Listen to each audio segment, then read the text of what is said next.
February the 4th. Do families exist apart from the few moments they meet? I'm just throwing the question out here. I'm not going to answer it just so much. Yesterday's get-together drained my energy reserves a lot. And I know that me being autistic plays a big role in it. But there's something more fundamental to it. It feels like something to be me. That's consciousness, the ability to feel. That's the easy part. The hard question of consciousness is why and how. And no, I have no answer for that either. And we can skip it for today's discussion. What's important to understand is consciousness and intelligence are two different things. Where consciousness is about feelings, intelligence is the ability to solve problems and attain goals. In humans, the two things go hand in hand, and so we tend to mix them up, but computers, for example, are intelligent. Today, their intelligence might even surpass that of humans in some areas, but they can't feel a thing. Not when they win at chess and not when they lose the struggle for survival. They are not conscious. Something else to understand? While we know that we are personally conscious because we have feelings, we have no proof for the consciousness in anyone or anything else. It's stories again that tell us that we other human beings and animals are conscious too. These particular stories are called social norms. In the end, however, it's the establishment of relationships, an emotional investment from our side that compels us to believe that the other side, our dog, our cat, our mother, our uncle, is also conscious, though we have no proof. This intimacy is a powerful thing.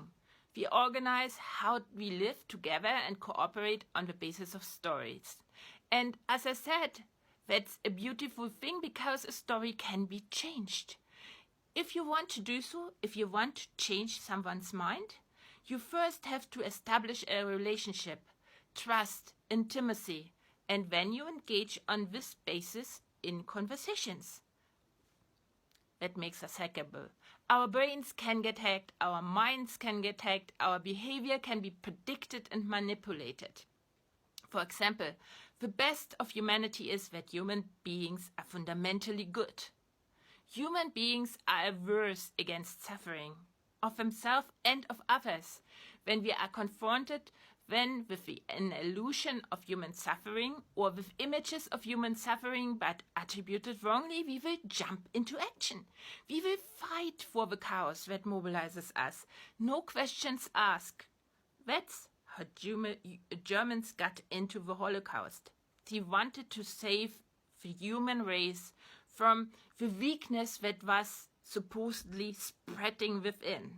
And that's how we often jump into political causes, even though we are just used. We allow stories, the people who benefit from them, to use us for their purposes.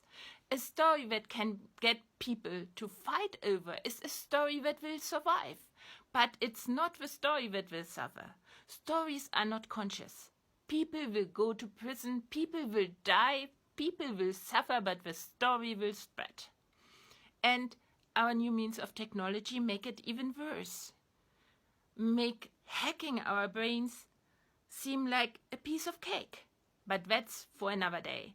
For now, be aware that we are all hackable. Lower the danger. Get to know the stories from which your reality is made up of. Think. Make a habit of thinking. And make thinking a movement. Like, comment and share. And thank you for listening.